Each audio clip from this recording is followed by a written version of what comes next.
اعوذ باللہ من الشیطان اللعین الرجیم بسم اللہ الرحمن الرحیم۔ خدا کا شکر ہے کہ میں آپ کی خدمت میں علی احمد کراچی سے حاضر ہوں،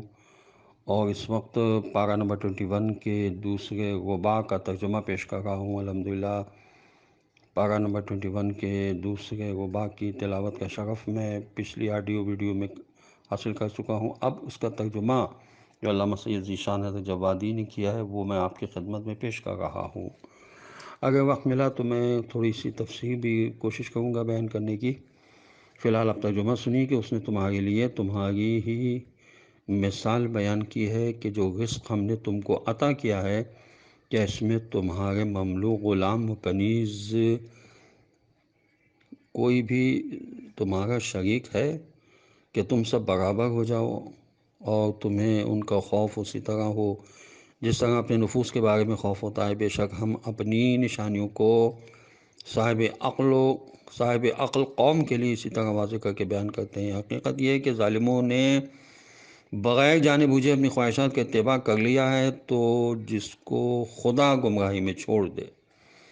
اسے کون ہدایت دے سکتا ہے، اور ان کا تو کوئی ناصر و مددگار بھی نہیں ہوگا۔ آپ صلی اللہ علیہ وسلم اپنے رخ کو دین کی طرف رکھیں اور باطل سے کنارہ کش رہیں کہ یہ دین وہ فطرت الہی ہے جس پر اس نے انسانوں کو پیدا کیا ہے، اور خلقت الہی میں کوئی تبدیلی نہیں ہو سکتی ہے۔ یقیناً یہی سیدھا اور مستحکم دین ہے، مگر لوگوں کی اکثر اس بات سے بالکل بے خبر ہے۔ تم سب اپنی توجہ خدا کی طرف رکھو اور اسی سے ڈرتے رہو، نماز قائم کرو، خبردار مشرکین میں سے نہ ہو جانا، ان لوگوں میں سے جنہوں نے دین میں تفرقہ پیدا کیا ہے اور گروہوں میں بٹ گئے ہیں۔ پھر ہر گروہ جو کچھ اس کے پاس ہے اسی پر مست اور مگن ہے، اور لوگوں کو جب بھی کوئی مصیبت چھو جاتی ہے تو وہ پروردگار کو پوری توجہ کے ساتھ پکارتے ہیں۔ اس کے بعد جب وہ رحمت کا مزہ چکھا دیتا ہے تو ان میں سے ایک گروہ شرک کرنے لگتا ہے تاکہ جو کچھ ہم نے عطا کیا اس کا انکار کر دے، تو تم مزے کرو، اس کے بعد تم سب کو معلوم ہی ہو جائے گا کہ تم نے کیا کیا تھا۔ کیا ہم نے ان کے اوپر کوئی دلیل نازل کی ہے جو ان سے ان کے شرک کے جواز کو بیان کرتی ہے؟ اور جب ہم انسانوں کو رحمت کا مزہ چکھا دیتے ہیں تو وہ خوش ہو جاتے ہیں، اور جب انہیں ان کے سابقہ کردار کی بنا پر کوئی تکلیف پہنچ جاتی ہے تو وہ مایوسی کا شکار ہو جاتے ہیں۔ تو کیا ان لوگوں نے نہیں دیکھا کہ خدا جس کے رزق میں چاہتا ہے وسعت پیدا کر دیتا ہے، اور جس کے یہاں چاہتا ہے کمی کر دیتا ہے؟ اور اس میں بھی صاحبان ایمان قوم کے لیے اس کی نشانیاں ہیں، اور تم قرابت دار، مسکین و غربت زدہ مسافر کو اس کا حق دے دو کہ یہ ان لوگوں کے حق میں خیر ہے جو رضا الہی کے طلبگار ہیں، اور وہی حقیقتاً نجات حاصل کرنے والے ہیں۔ اور تم لوگ جو بھی سود دیتے ہو کہ لوگوں کے مال میں اضافہ ہو جائے، تو خدا کے یہاں کوئی اضافہ نہیں ہوتا ہے۔ ہاں، جو زکوٰۃ دیتے ہو اور اس میں رضا خدا کا ارادہ ہوتا ہے تو ایسے لوگوں کو دگنا چوگنا دیا جائے گا، اور دیا جاتا بھی ہے۔ اللہ ہی وہ ہے جس نے تم سب کو خلق کیا ہے، پھر روزی دی ہے، پھر موت دیتا ہے، پھر زندہ کرتا ہے۔ کیا تمہارے شرکاء میں کوئی ایسا ہے جو ان میں سے کوئی کام انجام دے سکے؟ خدا ان تمام چیزوں سے جنہیں یہ سب شریک بنا رہے ہیں پاک و پاکیزہ اور بلند و برتر ہے۔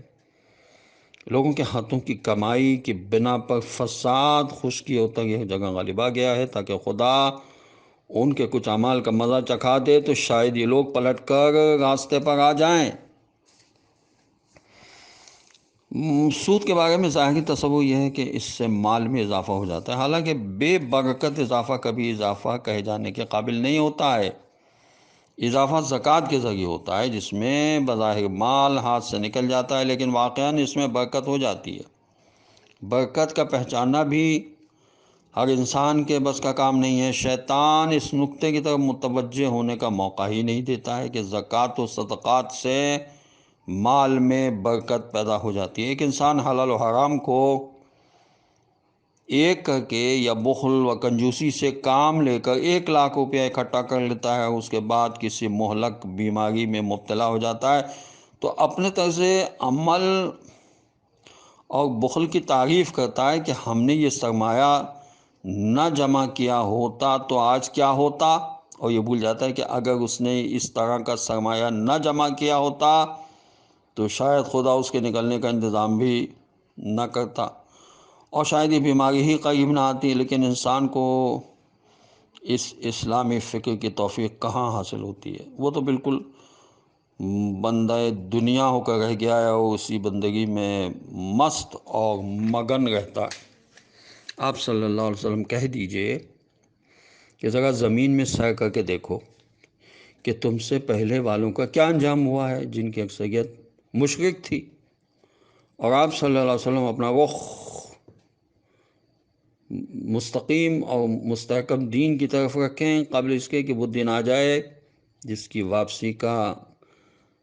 میں واپسی کا کوئی امکان نہیں ہے، اور جس دن لوگ پریشان ہو کر الگ الگ ہو جائیں گے۔ جو کفر کرے گا وہ اپنے کفر کا ذمہ دار ہوگا، اور جو لوگ نیک عمل کر رہے ہیں وہ اپنے لیے راہ ہموار کر رہے ہیں تاکہ خدا ایمان و نیک عمل کرنے والوں کو اپنے فضل سے جزا دے سکے، کیونکہ وہ کافروں کو دوست نہیں رکھتا ہے۔ اور اس کی نشانیوں میں سے ایک یہ بھی ہے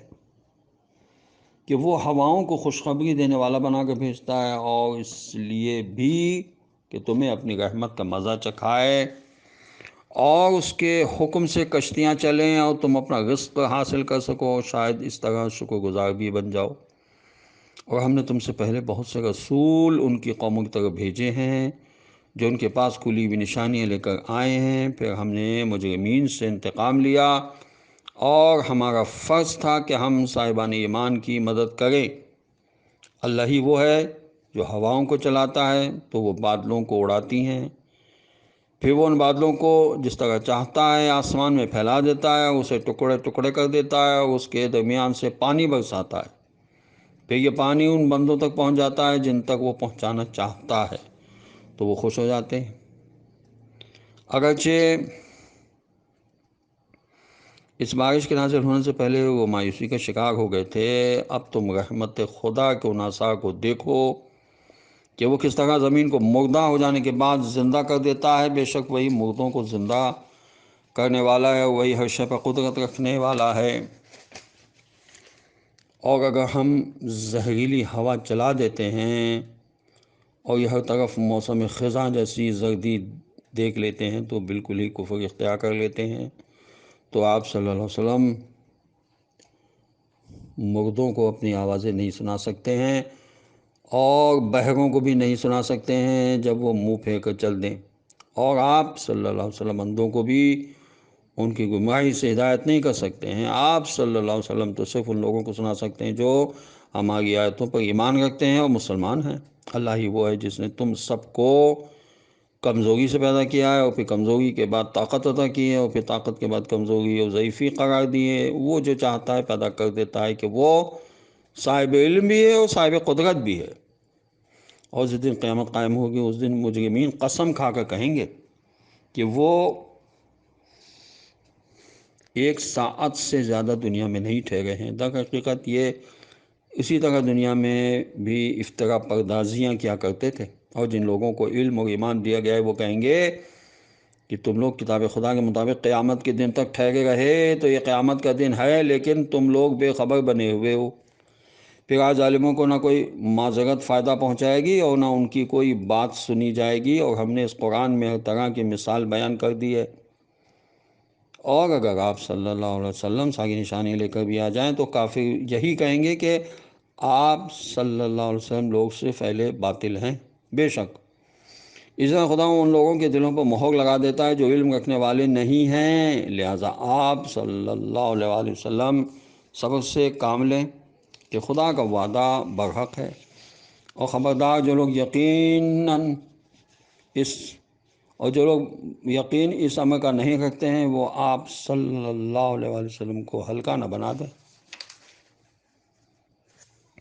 سورہ لقمان کا ترجمہ پڑھ رہا ہوں میں بنام خدائے رحمان و رحیم۔ الف لام میم۔ یہ حکمت سے بھری ہوئی کتاب کی آیتیں ہیں جو ان نیک کردار لوگوں کے لیے ہدایت اور رحمت ہے جو نماز قائم کرتے ہیں اور زکوٰۃ ادا کرتے ہیں اور آخرت پر یقین رکھتے ہیں۔ یہی لوگ اپنے پروردگار کی طرف سے ہدایت پر ہیں اور یہی فلاح پانے والے ہیں۔ لوگوں میں ایسا شخص بھی ہے جو محمل باتوں کو خریدتا ہے تاکہ ان کے ذریعے بغیر سمجھے بوجھے لوگوں کو رائے خدا سے گمراہ کرے اور آیات الہیہ کا مذاق اڑائے۔ در حقیقت ایسے ہی لوگوں کے لیے دردناک عذاب ہے، اور جب اس کے سامنے آیت الہیہ کی تلاوت کی جاتی ہے تو اکڑ کر منہ پھینک لیتا ہے جیسے اس نے کچھ سنا ہی نہیں ہے، اور جیسے اس کے کان میں بہراپن ہے۔ ایسے شخص کو دردناک عذاب کی بشارت دے دیجئے۔ بے شک جو لوگ ایمان لائے اور انہوں نے نیک اعمال کیے ان کے لیے نعمتوں سے بھری ہوئی جنت ہے، وہ اسی میں ہمیشہ رہنے والے ہیں کہ یہ خدا کا برحق وعدہ ہے، اور وہ صاحب عزت بھی ہے اور صاحب حکمت بھی ہے۔ اسی نے آسمانوں کو بغیر ستون کے پیدا کیا ہے، تم دیکھ رہے ہو، زمین میں بڑے بڑے پہاڑ ڈال دیے ہیں کہ تم کو لے کر جگہ سے ہٹنے نہ پائے، اور ہر طرح کے جانور پھیلا دیے ہیں، اور ہم نے آسمان سے پانی برسایا ہے، اس کے ذریعے زمین میں ہر قسم کا نفیس جوڑا پیدا کر دیا ہے۔ یہ خدا کی تخلیق ہے، تو کافروں اب تم دکھلاؤ کہ اس کے علاوہ تمہارے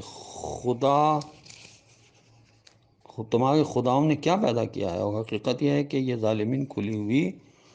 گمراہی میں مبتلا ہیں۔ اور ہم نے لقمان کو حکمت عطا کی کہ پروردگار کا شکریہ ادا کرو، اور جو بھی شکریہ ادا کرتا ہے وہ اپنے ہی فائدے کے لیے کرتا ہے، اور جو کفران نعمت کرتا ہے اسے معلوم رہے کہ خدا بے نیاز بھی ہے اور قابل حمد و ثنا بھی ہے۔ اور اس وقت کو یاد کرو جب لقمان نے اپنے فرزند کو نصیحت کرتے ہوئے کہا کہ بیٹا خبردار کسی کو خدا کا شریک نہ بنانا، کہ شرک بہت بڑا ظلم ہے۔ اور ہم نے انسان کو ماں باپ کے بارے میں نصیحت کی ہے کہ اس کی ماں نے دکھ پرکھ اور تکالیف کو سہ کر اسے پیٹ میں رکھا ہے، اس کی دودھ بڑھائی بھی 2 سال میں ہوئی ہے، کہ میرا اور اپنے ماں باپ کا شکریہ ادا کرو کہ تم سب کی بازگشت میری ہی طرف ہے۔ آیت کریمہ کے علاوہ جناب لقمان کی حکمت کے تذکرے کتب سیرت و تاریخ میں بکثرت پائے جاتے ہیں۔ مثال کے طور پر وہ ایک غلام تھے اور آقا نے تمام غلاموں کو پھل توڑنے کے لیے باغ میں بھیج دیا، سب نے پھل کھا لیے، لقمان نے انکار کر دیا، تو واپس آ کر سب نے الٹی شکایت کی۔ مالک نے لقمان سے پوچھا کہ تو انہوں نے کہا کہ قے کی دوا دے کر سب کو قے کرائی جائے، چنانچہ ایسا ہی ہوا، اور سب کے پیٹ سے مال حرام برآمد ہو گیا اور لقمان کی عزت میں اضافہ ہو گیا۔ سچ ہے حرام کھانے والوں کو ایک نہ ایک دن ذلت کا سامنا کرنا پڑتا ہے، اور مال حرام سے پرہیز کرنے والوں کی عزت کا محافظ پروردگار عالم ہے۔ حیرت یہ کہ آج کے صاحبان علم و فہم مزاج قرآن سے اس قدر دور ہو گئے ہیں کہ قرآن حکیم لقمان کی نصیحتوں میں نماز، زکوٰۃ اور امر بالمعروف نہی عن المنکر کا تذکرہ کرتا ہے، اور انہیں یہ تذکرہ مذہب کی توہین یا اس کا استخفاف نظر آتے ہیں۔ امیر المومنین علیہ السلام نے کس قدر بلیغ جملہ ارشاد فرمایا ہے جو مغرور اور متکبر افراد کے لیے تعزیانہ عبرت ہے۔ آپ علیہ السلام فرماتے ہیں کہ غرور سے زیادہ وحشتناک کوئی تنہائی نہیں ہے، اور تواضع سے زیادہ وسیع کوئی رشتہ نہیں ہے۔ خدا ہمیں توفیق عطا فرمائے کہ ہم قرآن کو سمجھیں، سمجھ کر پڑھیں اور اس پر عمل کریں، اور وارث قرآن حضرت امام زمانہ عجل اللہ تعالی فرجہ شریف کا جلد ظہور ہو۔ خدا ہمیں ان کے اعوان و انصار میں شامل ہونے کی توفیق نصیب کرے۔ والسلام علیکم ورحمۃ اللہ وبرکاتہ۔